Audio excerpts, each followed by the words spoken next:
Hello farmers, இன்னைக்கு வீடியோவில் எதை பற்றி பார்க்க போகிறோம்னா மல்லிகை செடிக்கு பூச்சிக்கொல்லி ஸ்ப்ரே பண்ணுறத பற்றி தான் பார்க்க போகிறோம். அதாவது மல்லிகை செடிக்கு மட்டும் பூச்சிக்கொல்லி ஸ்ப்ரே பண்ணுறது கிடையாது. நம்ம ஏற்கனவே மல்லிகை செடிக்கு கத்திரி செடி 1 பேரை நடவு செஞ்சுருக்கோம். இந்த கத்திரி செடி எல்லாமே நடவு செஞ்சு 4 மாத காலம் தாண்டிடுச்சு. இந்த கத்திரி செடி நடவு செஞ்ச நேரத்திலேயே நம்ம ஒரு பதிவிட்டு இருந்தோம். அதில் இந்த மல்லிகை செடிக்கு என்னென்ன பயிர்கள் 1 பேராக பயிர் செய்யலாம் அப்படின்னு பார்க்கும்போது, மல்லிகை செடிக்கு ஏற்படக்கூடிய புல் தாக்குதல், பூச்சி தாக்குதல், பேந்தாக்குதல், பூஞ்சான நோய்கள் இது எல்லாமே ஏற்படக்கூடிய இன்னொரு பயிரை நம்ம 1 பேரை நடவு செய்கிறது மூலயமா 2த்துக்குமே ஒரே மாதிரியான பூச்சிக்கொல்லிகளாக இருக்கட்டும், இல்லை பேன்கொல்லிகளாக இருக்கட்டும், இல்லை பூஞ்சான கொல்லிகளாக இருக்கட்டும், ஒரே மாதிரியான மருந்துகளை நம்ம பயன்படுத்தலாம் அப்படின்னு குறிப்பிட்டிருந்தோம். ஸோ அந்த மாதிரி தான் இன்றைக்கி வீடியோவில் இந்த கத்திரி செடிக்கும் மல்லிகை செடிக்கும் சேர்த்து நம்ம என்னென்ன பூச்சிக்கொல்லிகள் பயன்படுத்தலாம் அண்ட் என்ன பூச்சிக்கொல்லிகளை நம்ம மாற்றி மாற்றி பயன்படுத்துகிறது மூலயமா புழு தாக்குதல், பூச்சி தாக்குதல் என எதுவுமே ஏற்படாத அளவுக்கு நம்ம பயிர்களை பாதுகாக்கலாம் அப்படிங்கிறத பற்றி தான் தெளிவாக பார்க்க போகிறோம். ஃபஸ்ட்டு பூச்சிக்கொல்லி என்ன அப்படின்னா குளோரான்ட்ரானில் ப்ரோ 18.5% SC ஃபார்மெட்டில் இருக்கக்கூடிய கின்ஸ்டா அப்படிங்கிற பூச்சிக்கொல்லி. இது புழுக்களுக்காக பயன்படுத்தக்கூடியது. மல்லிகை செடியில் ஏற்படக்கூடிய மொட்டு புழு, இலைப்புழு, கூண்டு புழு என எல்லா புழுக்களையும், கத்திரி செடியில் ஏற்படக்கூடிய காய்ப்புழு, குருத்து புழு, இலைப்புழு என எல்லா புழுக்களையுமே நம்ம கட்டுப்படுத்தலாம். அண்ட் இதோட டோசேஜ்னு பார்க்கும்போது 1 லிட்டர் தண்ணிக்கு 0.3 ml - 0.5 ml வரை பயன்படுத்தலாம். நம்ம சொல்லக்கூடிய இந்த கத்திரி செடிக்கும் மல்லிகை செடிக்கும் 0.5 ml வரைங்கிறதே மேக்ஸிமமாக இருக்கட்டும். அதுக்கு மேலேயும் ஒரு சில பயிர்களுக்கு பயன்படுத்தலாம். ஆனால் கத்திரிக்கும் மல்லிக்கும் பொறுத்தவரை 0.5 அப்படிங்கிறது மேக்ஸிமமாக இருக்குது பெஸ்ட்டு. அண்ட் நெக்ஸ்ட்டு தைமந்தாக்சம் 25% WG ஃபார்மெட்டில் இருக்கக்கூடிய இந்த அரைவா அப்படிங்கிற பூச்சிக்கொல்லி தான். இதை பயன்படுத்துகிற மூலமா மல்லிகை செடியிலையும் கத்திரி செடியிலும் ஏற்படக்கூடிய ஒயிட் ஃப்ளைஸ்ன்னு சொல்லக்கூடிய வெள்ளை ஈக்களாக இருக்கட்டும், இல்லைனா த்ரிப்ஸ்ன்னு சொல்லக்கூடிய வால் பேன்களாக இருக்கட்டும், இல்லைனா ஜாசிட்ஸ்ன்னு குறிப்பிடக்கூடிய இலைத்தத்து பூச்சிகளாக இருக்கட்டும், இந்த 3 சார்ந்த பூச்சிகளுமே இந்த கத்திரி செடியில் ஏற்பட்டுச்சாலும் சரி, இல்லைனா மல்லிகை செடிக்கு ஏற்பட்டுச்சாலும் சரி, பயிர் சேதம் ஏற்படும். அதே நேரத்தில் மகசூலோட தரமும் கொண்டுரும். அதாவது குறிப்பிட்டு சொல்லணும் அப்படின்னா, இந்த த்ரிப்ஸ் தாக்குதல், வால்பேன் தாக்குதல் மல்லிகை செடியில் ஏற்படும் போது புதிதாக வரக்கூடிய மொட்டுகளாக இருக்கட்டும், இல்லைனா புதிதாக எடுக்கக்கூடிய துளிர்களாக இருக்கட்டும், இது எல்லாமே இலைகள் சுருண்டு காணப்படும். அதே நேரத்தில் மொட்டுகள் காம்பு சுருக்கம் ஏற்படுறது, பூக்கள் எல்லாம் மடங்கிய நிலையில் காணப்படுறது, இது எல்லாத்துக்குமே வால்பேன் தாக்குதல் தான் காரணம். ஸோ இது எல்லாமே நம்ம ஆரம்ப நிலையில் கட்டுப்படுத்தலை அப்படிங்கிற பட்சத்தில் மல்லிகை செடியில் பயிர் சேதம் ஏற்படுறது இல்லாமல், அதாவது இலைகள் டேமேஜ் ஆகிறது இல்லாமல் மகசூல் இழப்பு ரொம்பவே அதிக அளவில் ஏற்படும். அதே நேரத்தில் கத்திரி செடியில் இந்த வால்பேன் தாக்குதல் ஏற்படும் போதுமே வளர்ச்சி ரொம்பவே குன்றி காணப்படும். சம்டைம்ஸ் வைரஸ் தாக்குதல் ஏற்படுறதுக்கான சான்சஸும் இருக்குது. அண்ட் அதே நேரத்தில் இந்த கத்திரி செடியில் ஏற்படக்கூடிய இலைத்தத்து பூச்சி தாக்குதல் நம்ம ஆரம்ப நிலையை கட்டுப்படுத்தலை அப்படின்னா, அதிக அளவு இலைத்தத்து பூச்சிகள் பரவும் போது கத்திரி செடியில் சிற்றிலை நோய்கள், அதாவது லிட்டில் லீஃப் டிசீஸ் ஏற்படுறதுக்கான வாய்ப்பு இருக்குது. ஸோ அது ஏற்பட்டுச்சு அப்படின்னா வேகமாக எல்லா கத்திரி செடிக்கும் பரவக்கூடும். ஸோ முடிஞ்ச அளவு எந்த ஒரு சாதாரண பூச்சி தாக்குதலாக இருந்தாலும் ஆரம்ப நிலையை கட்டுப்படுத்தும் போது தான் நமக்கு பயிரை பாதுகாக்கிறதுக்கும் மகசூல் டேமேஜ் இல்லாமல் நம்ம எடுக்கிறதுக்கான வழிவகுக்கும். ஸோ அது சிவியரானதுக்கு பிறகு நம்ம கட்டுப்படுத்துறதுக்கான நாட்கள் கூடுதலாக எடுத்துக்கும். அண்ட் அதே நேரத்தில் பயிர்கள் அதிலேருந்து ரிகவர் ஆகுறதுக்கும் ரொம்ப நீண்ட நாட்கள் எடுத்துக்கும். அண்ட் இதோட டோசேஜ்னு பார்க்கும்போது 1 லிட்டர் தண்ணிக்கு 0.25 கிராம்லேருந்து 0.4 கிராம் வரை பயன்படுத்தலாம். அண்ட் நெக்ஸ்ட்டு சாஃப் அப்படிங்கிற பூஞ்சானக்கொல்லி, அதாவது கார்பன் டை ஆக்சைடு 12%, மான்காசிப் 63%, WP ஃபார்மெட்டில் இருக்கக்கூடிய பூஞ்சானக்கொல்லி தான். இது 1 லிட்டர் தண்ணிக்கு 2 கிராம் அப்படிங்கிற விதத்தில் நம்ம பயன்படுத்தலாம். அண்ட் இதை தொடர்ச்சியாக பயன்படுத்தணுங்கிற அவசியம் கிடையாது. பூஞ்சான நோய்கள் ஆரம்ப நிலையில் இருந்துச்சாலும் சரி, இல்லைனா ஏற்படாத நிலையில் இருந்துச்சாலும் சரி, 15 நாட்களுக்கு ஒரு முறை பயன்படுத்தினாலே போதும்.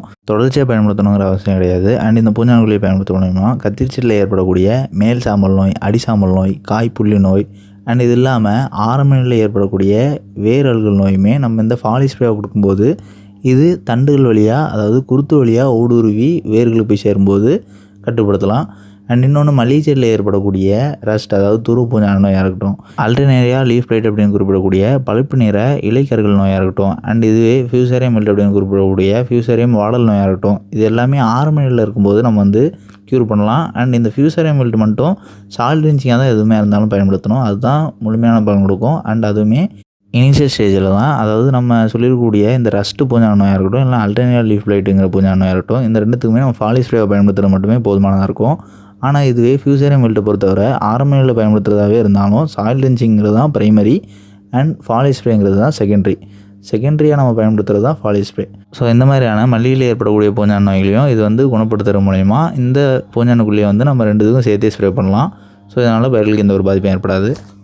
அண்ட் நெக்ஸ்ட்டு எமண்டின் பென்சோயேட் 5% SC ஃபார்மெட்டில் இருக்கக்கூடிய ரோபாட் அப்படிங்கிற பூச்சிக்கொல்லி. இந்த பூச்சிக்கொல்லியை 1 லிட்டர் தண்ணிக்கு 0.3 கிராம்லேருந்து 1 கிராம் வரை பயன்படுத்தலாம். அண்ட் நம்மளோட ரெக்கமெண்டேஷன் 1 லிட்டர் தண்ணிக்கு 0.5 கிராம் பயன்படுத்தினாலே போதும். நம்ம பயன்படுத்தக்கூடிய அளவுமே அதுதான். அண்ட் இதுவுமே நம்ம ஃபஸ்ட்டு குறிப்பிட்டிருந்த பூச்சிக்கொல்லி சொன்ன மாதிரியே கத்திரி செடியில் ஏற்படக்கூடிய காய்ப்புழுக்கள், தண்டு புழுக்கள், இலை புழுக்களாக இருக்கட்டும், இல்லை மல்லிகை செடியில் ஏற்படக்கூடிய இலை புழுக்கள், மொட்டு புழுக்கள், கூண்டு புழு இது எல்லாத்தையுமே கட்டுப்படுத்துறதுக்காக சேர்த்து பயன்படுத்தக்கூடியதான். ஸோ இந்த 2 புழுக்களுக்கு பயன்படுத்தக்கூடிய மருந்துகள் பயன்படுத்துறதுனால புழுக்கள் வந்து ரெசிஸ்டண்ட் ஆகாது. அதாவது புழுக்கள் வந்து பூச்சிக்கொல்லியை தாங்கக்கூடிய தன்மையை வளர்க்காமல் அதுக்கான எதிர்ப்பு சக்தி கிரியேட் ஆகாமல் புழு தாக்குதல் ஏற்படாத அளவுக்கு நம்ம வந்து பயிரை ஆரோக்கியமாக பார்த்துக்க முடியும்.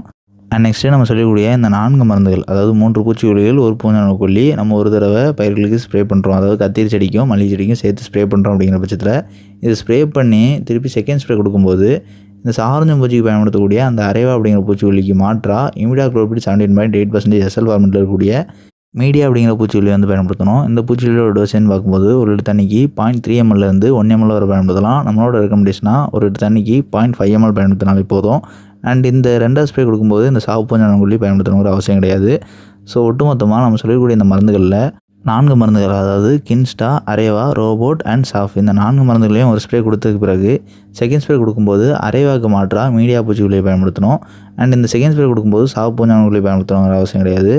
எதனால்னா சாவு பூஞ்சான கொல்லியை பொறுத்தவரை 15 நாட்களுக்கு ஒரு முறை பயன்படுத்தினா போதும். அந்த பயன்படுத்தக்கூடிய இடைவெளி நாட்கள் வந்து இந்த பூச்சிக்கொல்லியை பயன்படுத்தக்கூடிய இடைவெளி நாட்களுக்கு பொருந்தாது.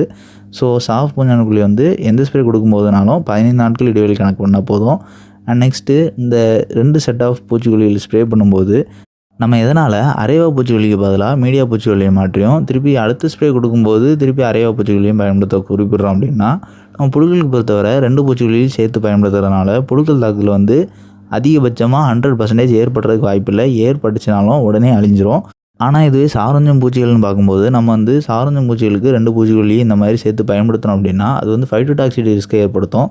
ஸோ அதுக்கு மாற்றாக தான் நம்ம வந்து ஒரு ஸ்ப்ரே கொடுக்கும்போது அரேவா பூச்சிக்கொல்லி பயன்படுத்தும் போது சாரஞ்சம் பூச்சிகள் எல்லாமே நல்லா ஒரு கண்ட்ரோல் கிடைக்கும். அண்ட் அடுத்த ஸ்ப்ரே கொடுக்கும்போது திருப்பி மீடியா பூச்சிக்கொல்லி பயன்படுத்தும் போது சாரஞ்சம் பூச்சி தாக்குதல் இருந்துச்சுன்னா கண்ட்ரோல் கிடைக்கும். அப்படி ஒருவேளை இல்லை அப்படின்னா ஒரு ப்ரிவென்ஷன் மெஷராக இது வந்து செயல்படும். ஆனால் இதுவே நம்ம ஒரே சாரஞ்சம் பூச்சிக்கான மருந்துகளை தொடர்ச்சியாக பயன்படுத்தும் போது அந்த சாரஞ்சம் பூச்சிகள் வந்து நம்ம ஸ்ப்ரே பண்ணக்கூடிய பூச்சிக்கொல்லிகளை உட்கொண்டு அது தாங்கி வளர்கிறதுக்கான எதிர்ப்பு சக்தியை உடலில் உருவாக்க ஆரம்பிச்சிடும். அதாவது இது வந்து பயாலஜிக்கல் சேஞ்சஸ். ஒரு பூச்சிக்கொல்லி தொடர்ச்சியாக நம்ம ஸ்ப்ரே பண்ணும்போது அந்த பூச்சிகளோட முட்டையிலேருந்து நாளடைவில் பொரிந்து வளரக்கூடிய ஒவ்வொரு சாரஞ்சம் பூச்சிகளுமே அந்த பூச்சிக்கொல்லியோட தன்மையை தாங்கிறதுக்கான எதிர்பார்த்தலோடையே பிறக்கும். ஸோ அதனால் நம்ம ஒரே பூச்சிக்கொல்லிகளை தொடர்ச்சியாக பயன்படுத்தும் போது சாரஞ்சம் பூச்சிகள் அழிகிறத காட்டிலும் அதிக அளவில் பரவ ஆரம்பிக்கும் ஒரு குறிப்பிட்ட ஸ்ப்ரேக்கு பிறகு, ஒரு 2 அல்லது 3 ஸ்ப்ரேக்கு பிறகு. ஆனால் இதுவே நம்ம ஒவ்வொரு முறையும் இந்த அரேவா பூச்சிகளையும் மீடியா பூச்சிகளையும் மாற்றி மாற்றி ஸ்ப்ரே பண்ணும்போது சாரஞ்சம் பூச்சி தாக்குதலுமே 100% ஏற்படாது.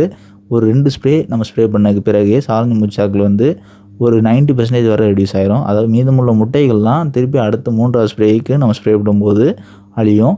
ஸோ நீங்கள் வந்து சாரஞ்சம் பூச்சி தாக்குதல் ஏற்பட்டதை கரெக்டாக ஐடென்டிஃபை பண்ணி தான் ஸ்ப்ரே பண்ணுறீங்க அப்படிங்கிற பட்சத்தில் நீங்கள் எதையுமே தொடர்ச்சியாக பயன்படுத்தணுங்கிற அவசியம் கிடையாது. அதாவது சாரஞ்சம் பூச்சிகள்லாம் அழிந்ததுக்கு பிறகு திருப்பி ஏற்படும் போது ஸ்ப்ரே பண்ணால் போதும். ஆனால் இதுவே சாரஞ்சம் பூச்சி தாக்குதல் ஏற்படுதா இல்லையா அப்படிங்கிறத வந்து சரியாக ஐடென்டிஃபை பண்ண முடியாதவங்க நம்ம சொல்லக்கூடிய டோசேஜ்லேயே மருந்தை மாற்றி மாற்றி பயன்படுத்தலாம். இதனால் பயிர்களுக்கு எந்த ஒரு பாதிப்பும் ஏற்படாது. அண்ட் நெக்ஸ்ட்டு இதை பயன்படுத்தக்கூடிய இடைவேளை நாட்கள், ஒரு ஸ்ப்ரே நம்ம ஸ்ப்ரே பண்ணதுக்கு பிறகு குறைந்தபட்சமாக 4 நாட்கள் இடைவேளை நாட்கள் எடுத்துக்கலாம். அண்ட் இதுவே அதிகபட்சமாக 5 நாட்கள், 6 நாட்கள் இல்லைனா 7 நாட்கள் வரை எடுத்துக்கலாம். இதனால நம்ம சொல்லக்கூடிய சாரஞ்சம் பூச்சிகளுக்கான மருந்தாக இருக்கட்டும் இல்லைனா புழுக்களுக்கான மருந்தாக இருக்கட்டும் எல்லாமே ஒரு அதிக செயல்திறன் மிக்க மருந்துகள் தான்.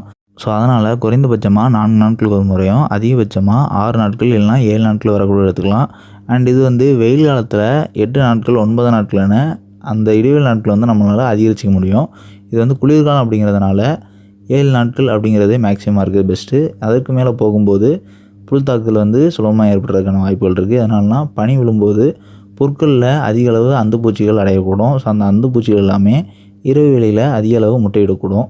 ஸோ அதனால் இடைவெளி நாட்கள் வந்து நீங்கள் 7 நாட்கள் அதிகபட்சமாக எடுத்துக்கணும். அப்படிங்கிறது புழு தாக்குதல் ஏற்படாத அளவுக்கும் சாரஞ்சம் பூச்சி தாக்குதல் ஏற்படாத அளவுக்கும் நீங்கள் மானிட்டர் பண்ணுற பட்சத்தில் தான். இதுவே நீங்கள் வந்து ஒரு 100% ப்ரிவென்டிவ் மெஷராகவே ஸ்ப்ரே பண்ணோம் அப்படின்னா 4 நாட்களோ இல்லைனா 5 நாட்களுக்கு ஒரு முறையோ ஸ்ப்ரே பண்ணலாம். இதனால் பயிர்களுக்கு ஏற்படக்கூடிய புழுக்கள் தாக்குதலையும் பூச்சி தாக்குதலையும் நம்ம வந்து சுலபமாக கட்டுப்படுத்திடலாம். அண்ட் இந்த வீடியோவில் ஏதாவது டவுட் இருந்துச்சுன்னா கமெண்ட் பண்ணுங்கள். இந்த மாதிரி வேறு எந்த காம்பினேஷன்லையான பூச்சிகள் வந்து நீங்கள் பயன்படுத்துகிறீங்க, ஒரு 100% ரிசல்ட் கிடைக்குது அப்படிங்கிற பட்சத்தில் நீங்கள் அந்த மருந்துகளை கமெண்ட் பாக்ஸில் குறிப்பிடுங்க. அதனால இந்த வீடியோ பார்க்குற விவசாயிகளுக்கு நம்ம சொல்லக்கூடிய மருந்துகள் இல்லாமல் வேறு எந்த காம்பினேஷனும் பயன்படுத்தணும் அப்படின்னு நினச்சாங்கன்னா அவங்களுக்கு இது வந்து யூஸ்ஃபுல்லாக இருக்கும். அண்ட் நம்மளோட அக்ரிகோ சேனலோட சோஷியல் மீடியா பிளாட்ஃபார்மோட லிங்க்ஸ் எல்லாமே கமெண்ட் பாக்ஸில் பண்ணி வைக்கிறோம். ஸோ அதை கிளிக் பண்ணி ஃபாலோ பண்ண நினைக்கிறோம், ஃபாலோ பண்ணுங்கள். அண்ட் லாஸ்ட்டாக நம்மளோட செகண்டரி சேனலான அக்ரிகோ ஷார்ட் சேனலில் வந்து இந்த வீடியோட கொலாபரேட் பண்ணிக்கிறோம். ஸோ இந்த வீடியோ பப்ளிஷ் ஆகக்கூடிய சேனல் ப்ரொஃபைல் நீங்கள் கிளிக் பண்ணி அப்படின்னா அதில் 2 சேனல் ப்ரொஃபைல் காட்டும். ஸோ அதில் அக்ரிகோ ஷார்ட் சேனலை மறக்காமல் சப்ஸ்கிரைப் பண்ணிங்க.